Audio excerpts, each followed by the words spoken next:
prøver nå GoPro-kvelden, så er det forover, så aftover. Så det er enkelt.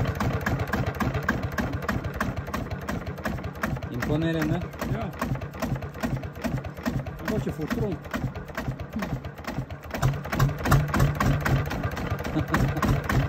På full fart så bruker han 1,5 liter i timen med diesel.